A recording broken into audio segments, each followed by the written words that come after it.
The notification pinged on my phone at exactly 2:47 p.m. on a Tuesday, right in the middle of reviewing electrical contracts for the Henderson project. I almost ignored it, another mindless Instagram alert from someone's lunch or gym selfie. But something made me swipe open the app. Maybe the same instinct that keeps electricians alive around high voltage. There it was, posted 3 minutes ago by my wife Beth. Our daughter's wedding yesterday. Nemder Havod Semchase. Blessed family. Nemder Havirs Henchase. Doan Kambi. Tosted Dulbi. Nemder Minden. Tumred and 37 photos. I scrolled through them, with the kind of sick fascination you get watching a car accident in slow motion. There was Bree in her white dress, radiant and glowing. There was Beth, tears of joy streaming down her perfectly made-up face. There was Tyler, the groom, looking like he'd won the lottery, which, considering he was marrying into our money, he basically had. There were the bridesmaids, the groomsmen, the flower arrangements that probably cost more than most people's cars. There was the cake, 3 tiers of fondant perfection. There was the first dance, the father-daughter dance with Beth's brother Jim stepping in. The bouquet toss, the champagne toast. There was everyone, every single person who mattered in our lives. Beth's parents, my mother, my sister Connie, our neighbors the Washingtons and the Kellys, Beth's book club friends, Bree's college roommates, even my business partner John looking uncomfortable in his rental tux. Everyone except me. I sat there in my office, surrounded by blueprints and voltage meters, staring at photos of my daughter's wedding that I apparently hadn't been invited to. The comments were already piling up. Beautiful ceremony. Bree looks stunning. Such a perfect family. Where's Nick? That last one from my neighbor Carol. Bless her observant heart. Beth had replied within minutes. Nick couldn't make it. Work emergency. He's so dedicated. Work emergency. Right. I checked my calendar. Yesterday I'd spent the entire day at home, cleaning the garage and watching baseball. Beth had said she was going to visit her sister in Albany. Bree had said she was having a spa day with friends. Apparently, spa day was millennial code for wedding ceremony. I opened our joint checking account on my phone. The wedding fund we'd been building for 2 years sat there, untouched, $47,832.16. Interesting. So how exactly had they paid for this perfect day? My phone buzzed with a text from Beth. Working late tonight. Don't wait up. Book club meeting ran over. Love you. Book club. Sure. Probably celebrating the successful execution of their little conspiracy. I screenshot every single photo, every comment, every detail. Then I did something I'd never done in 23 years of marriage. I opened a new bank account, transferred exactly half of our joint savings, and booked a flight to the Maldives departing at 11:45 p.m. Before I left the office, I printed out one of the wedding photos, the whole family group shot, with that conspicuous gap where the father of the bride should have been standing. I wrote on the back, "Congratulations on your perfect day. Sorry I missed the invitation. Enjoy explaining this to everyone, Nick." I left it on Beth's pillow, along with her credit cards, which I'd carefully cut into confetti-sized pieces. The plane lifted off at 11:47 p.m. As we climbed into the dark sky, I turned off my phone and ordered a double whiskey. For the first time in months, I smiled. The Maldives were everything the brochures promised. Crystal blue water, white sand beaches, and overpriced cocktails served by people who didn't care about your family drama. I spent 3 weeks in a beachfront villa, reading thriller novels, swimming, and ignoring the increasingly frantic buzzing of my phone. I'd turned it back on after the first week, just to watch the show. 67 missed calls from Beth, 43 from Bree, and a dozen from John. The voicemails were a masterclass in escalating panic. Day 3, Beth. Nick, where are you? This isn't funny. Call me back. Day 7, Bree. Dad, please, we need to talk. There's been a misunderstanding. Day 12, Beth. The venue is demanding final payment. They're threatening to sue us. Where did you put the money? Day 18, John. Nick, this is business now. You're affecting the company. Call me back immediately. But my favorite was from day 15, Beth again. I know you're getting these messages. People are asking questions. Carol Washington asked me why you weren't at the wedding, and I didn't know what to say. This is embarrassing. Embarrassing. That was rich. On day 21, I finally answered when Beth called. Nick, thank God. Where are you? Paradise, I said, sipping a mojito.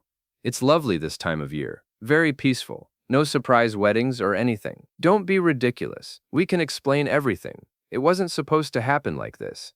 Really, Because it looks pretty intentional to me. 237 photos worth of intentional. The wedding was Tyler's idea.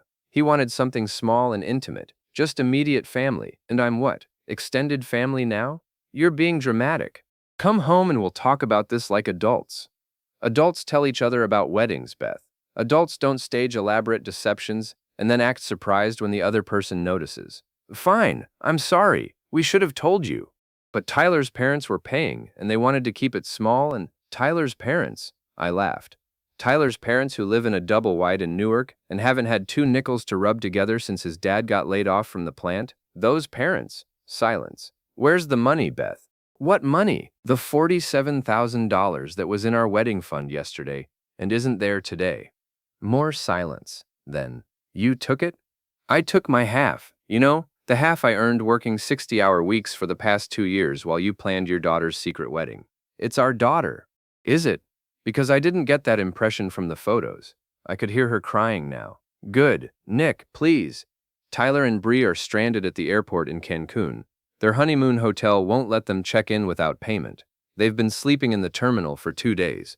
Sounds like a problem for their wedding planner.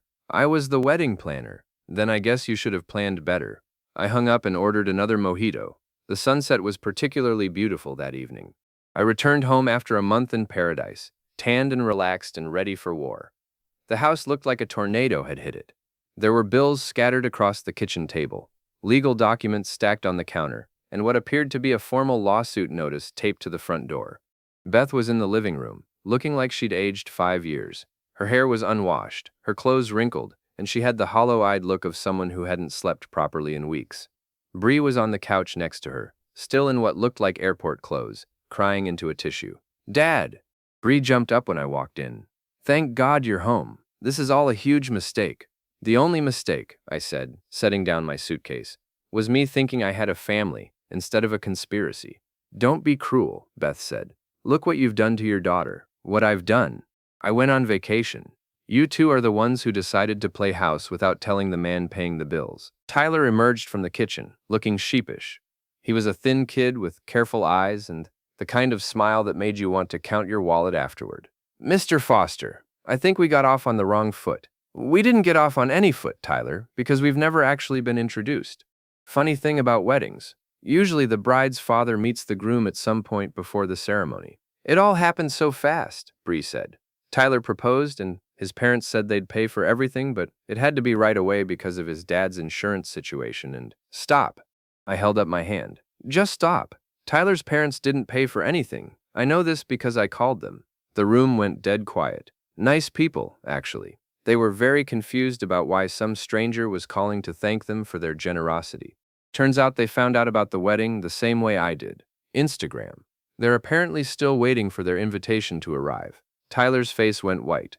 Beth looked like she might throw up. So let's try this again. Who paid for the wedding? John helped us out, Beth said quietly. John. My business partner John. My brother John. It was a loan. We were going to pay him back with the wedding fund money. The wedding fund money that you didn't tell me you were spending on a wedding you didn't tell me was happening. I walked over to the table and picked up some of the papers. Bills from the florist, the caterer, the venue, the photographer.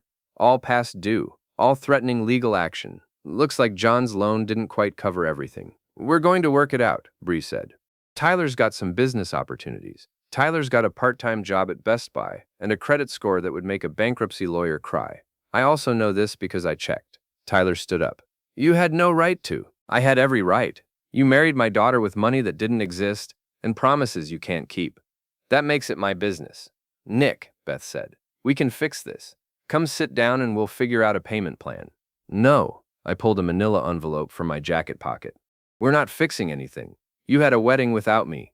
Now you can have a marriage without me too. I handed her the divorce papers. Her hands shook as she opened the envelope. You can't be serious. 23 years, Beth. 23 years I worked my ass off to build a life with you. And you threw it all away for what? A photo opportunity? A chance to play happy family without the inconvenience of actually including the family? It wasn't like that. Then what was it like? Explain to me how you accidentally planned a wedding, accidentally invited everyone we know, accidentally forgot to mention it to your husband, and accidentally spent money that wasn't yours. She couldn't. None of them could. I'll be staying at the Marriott downtown until I find an apartment.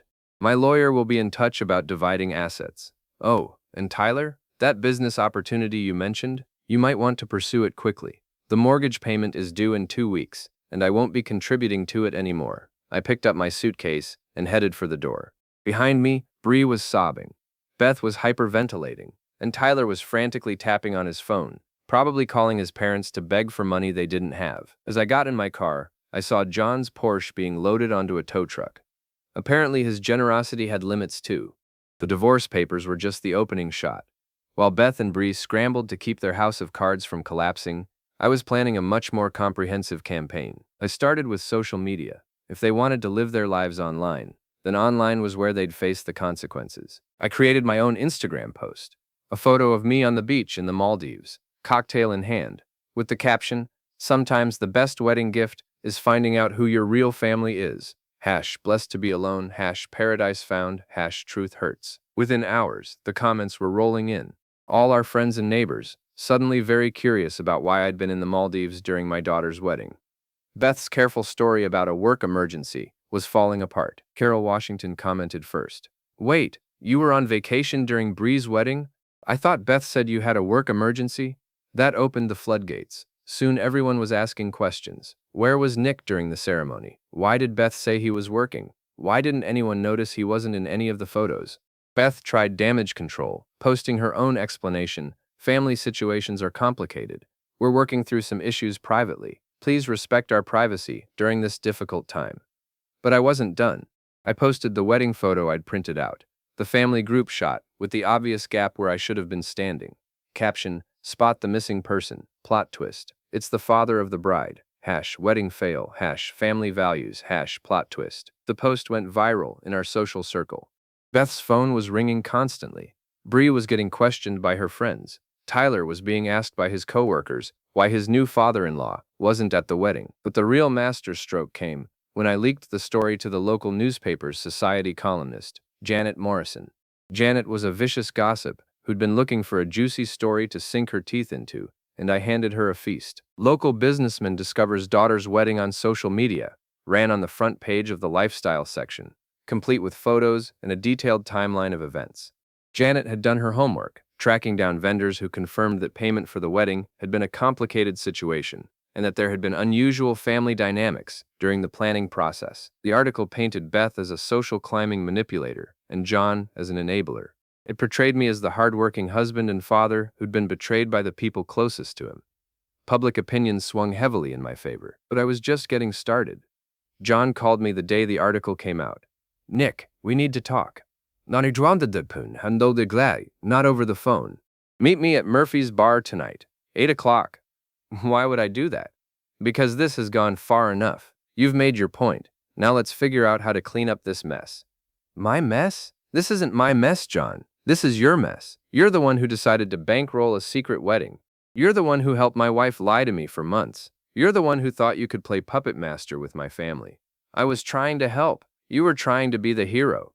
You wanted to swoop in and save the day, make yourself look good, maybe get a little closer to my wife in the process. Silence. "Yeah, I know about that too. You think I didn't notice the way you looked at her at company parties? The way you always volunteered to drive her home when I was working late? The way you suddenly became so interested in her book club and her charity work? You're paranoid. I'm observant. There's a difference. 8 o'clock at Murphy's? I'll be there, but not to clean up your mess. I'll be there to watch you try to explain it." Murphy's bar was crowded for a Thursday night, which was perfect for what I had planned. John was already there when I arrived, sitting in a corner booth, nursing a whiskey, and looking like a man who'd rather be anywhere else. I ordered a beer and slid into the seat across from him. "You look like hell, John." "Thanks. You look like you've been on vacation." "I have been. It was very relaxing. You should try it sometime. Of course, you might not be able to afford it now that you've blown your savings on someone else's wedding." He leaned forward. "Let's cut the crap, Nick. What's it going to take to make this go away?" "Make what go away?" "The newspaper articles, the social media posts, the public humiliation. What do you want? Money? A bigger share of the company? Name your price." I took a long sip of my beer. "You think this is about money?" "Everything's about money." "No, John. This is about respect. This is about loyalty. This is about 23 years of marriage And 22 years of partnership that you helped flush down the toilet for what? A chance to play daddy to my daughter? A chance to get closer to my wife? It wasn't like that. Then what was it like? Because from where I'm sitting, it looks like you saw an opportunity to insert yourself into my family and you took it. Bree needed help. Tyler's family couldn't pay for the wedding. You and Beth were fighting about money, and she was stressed out of her mind. I offered to help. That's what friends do. Friends don't help plan secret weddings, John. Friends don't loan money without telling the husband. Friends don't enable lies and deception. Beth was going to tell you. When? After the ceremony? After the honeymoon? After they'd spent all my money and needed more? He didn't have an answer for that. You know what the funny thing is? I continued.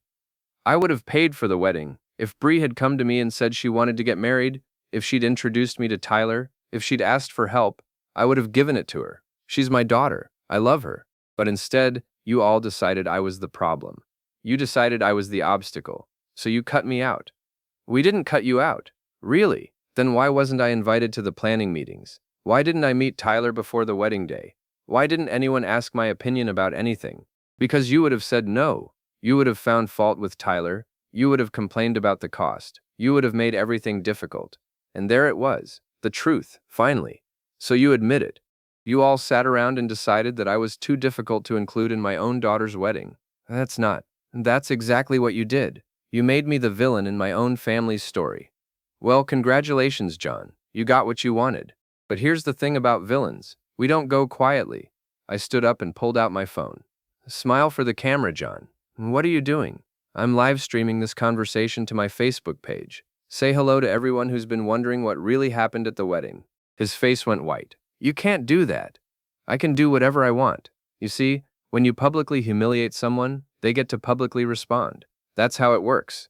I held the phone up so the camera could see both of us. Hi, everyone. I'm here with my business partner, John, who some of you might remember from my daughter's wedding photos. John was just explaining to me how he helped plan and pay for a wedding that I wasn't invited to. John, why don't you tell everyone why you thought that was a good idea? Turn off the phone, Nick. Answer the question, John. You were so eager to explain it to me. Now explain it to everyone else. He lunged for the phone, but I was ready for him. I pulled it back and kept recording as he stumbled and knocked over his whiskey. Careful there, John. You're making a scene. People are watching. And they were. The entire bar had turned to look at us. John was red-faced and sweating, desperately trying to grab my phone while I calmly narrated his meltdown for my online audience. As you can see, John is very upset about having to explain his actions in public. Funny how that works, isn't it?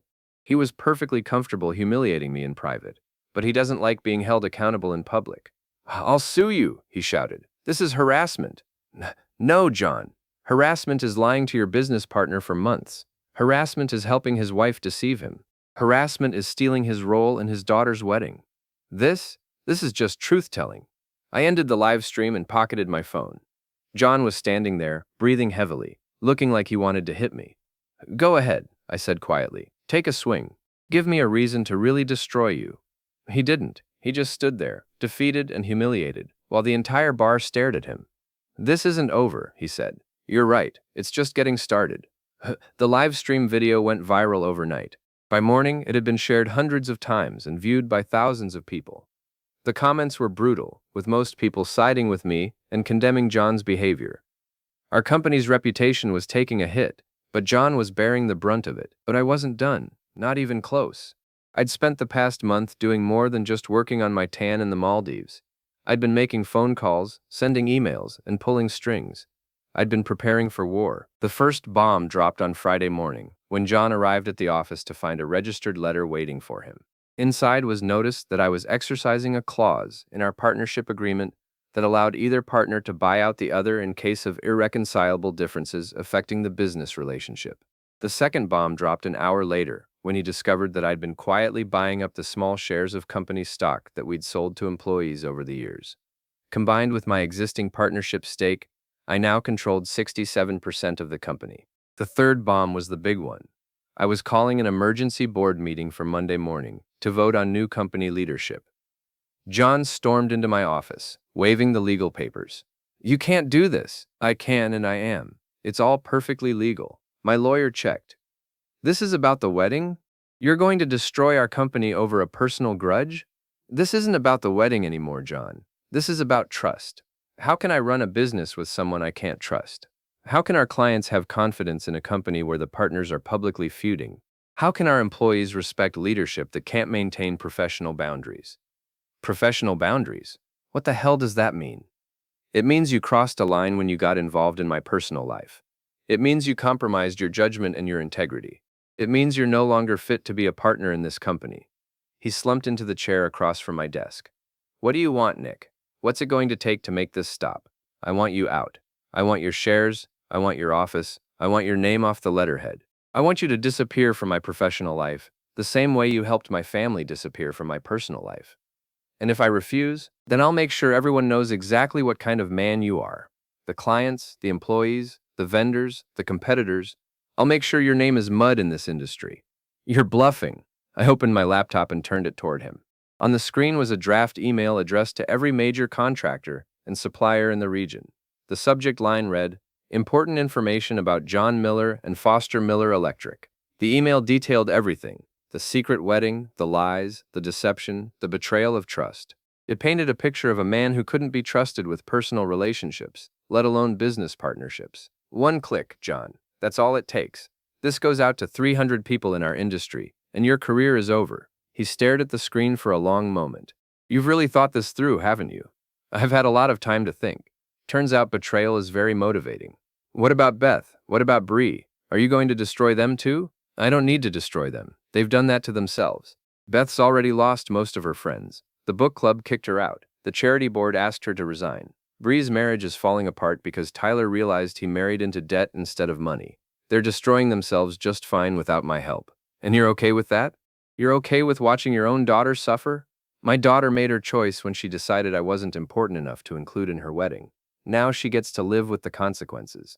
John was quiet for a long time. Finally, he said, "How much? For your shares? Fair market value. I'll have them appraised by an independent firm. And the non-compete clause, 5 years. You can't work in this industry, in this region, for 5 years. That's excessive. That's final." He stood up slowly. "You know, I used to think you were a good man, Nick. A little cold, maybe. A little distant, but basically decent. I was wrong, wasn't I? You're not decent at all. You're vindictive and cruel, and you're willing to destroy everyone around you to get what you want." "You're right," I said. "I am vindictive and cruel. But I wasn't always. You and Beth and Bree made me this way. You took a good man and you betrayed him and humiliated him and lied to him until he became something else. So congratulations. You created a monster. Now you get to live with it." He walked to the door, then turned back. "What happens now? Now you clean out your office, you sign the papers, you disappear, and you never ever contact me or my family again. And if I don't?" I clicked send on the email. "Too late. You already made that choice for me." His phone started ringing immediately, then mine, then the office phone. Word travels fast in a small industry. John looked at me with something that might have been respect, or maybe just fear. "You really are a monster, aren't you?" "Yes," I said, "and I'm just getting started." The charity gala was Beth's last stand. It was the one social event where she still had some standing, the one place where she thought she could rebuild her reputation. She'd been on the planning committee for 3 years, and this was supposed to be her moment to shine.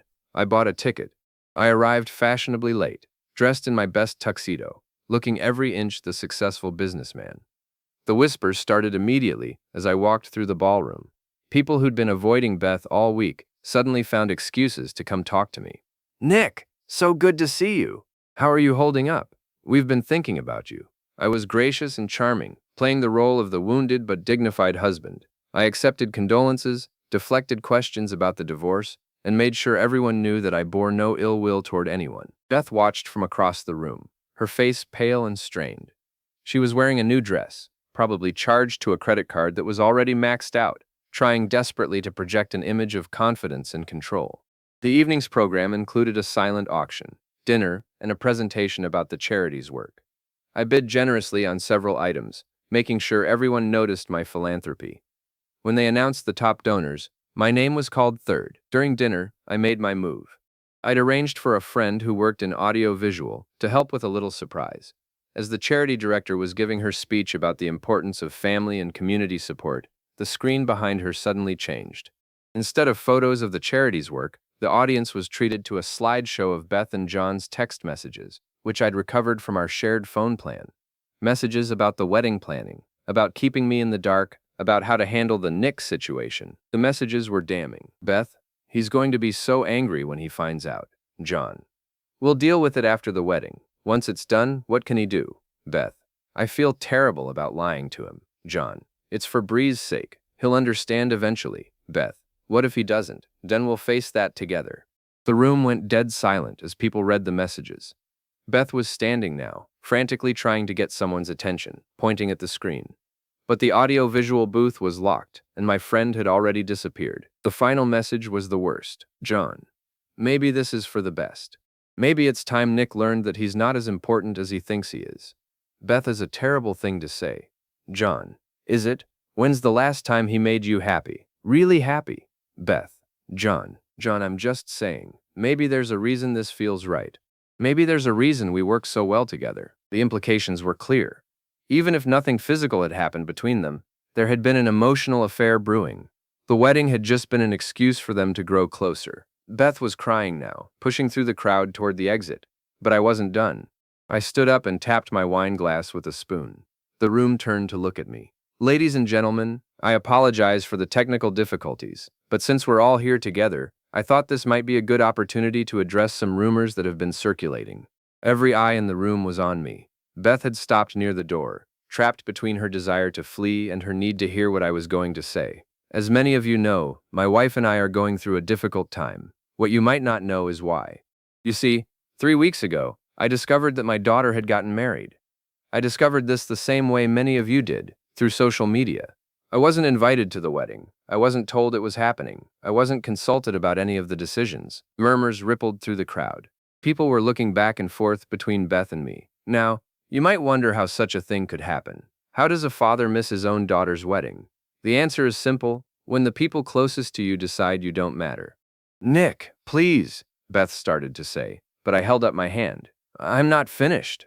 You see, the wedding was paid for by my business partner, John Miller, the same John Miller whose messages you just saw on the screen. John decided that he knew what was best for my family. He decided that I was too difficult, too demanding, too unpleasant to include in my own daughter's wedding, and my wife agreed with him. The room was completely silent now, so they planned it without me. They paid for it without me. They celebrated without me. And then they expected me to just accept it, to pretend it never happened, to go back to being the convenient husband and father who pays the bills and stays out of the way. I paused and looked directly at Beth.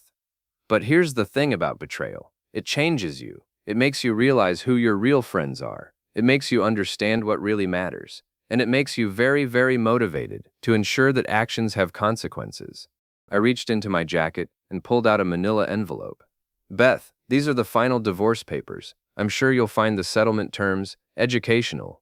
John, if you're watching this online, and I'm sure you are, you'll be interested to know that the sale of your company's shares was finalized this afternoon. I now own Foster Electric outright. The Miller part of the name is being removed tomorrow. Beth was sobbing openly now. Several people had started to leave, uncomfortable with the public nature of the confrontation. I want everyone here to understand something, I continued. I don't take betrayal lightly. I don't forgive and forget. And I don't believe that family gives you the right to treat people badly without consequences.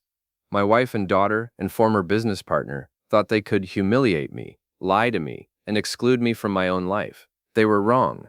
I walked over to Beth and handed her the envelope. You wanted a perfect family, Beth. You wanted the fairy tale wedding, the social media photos, the admiration of all your friends. Well, congratulations. You got exactly what you wanted. I hope it was worth it. She took the envelope with shaking hands. Nick, please. Can't we talk about this privately? Privately?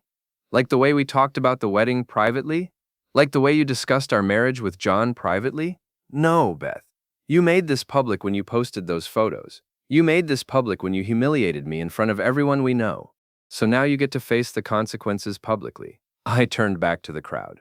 Ladies and gentlemen, thank you for your attention. Please continue to enjoy your evening. And remember, actions have consequences, always. I walked out of the ballroom, leaving behind the wreckage of Beth's last attempt at social respectability. Behind me, I could hear the buzz of conversation starting up. People already spreading the story, already choosing sides. My phone was buzzing with notifications before I even reached my car. The story would be all over social media within the hour, all over town by morning. I'd won, completely and utterly.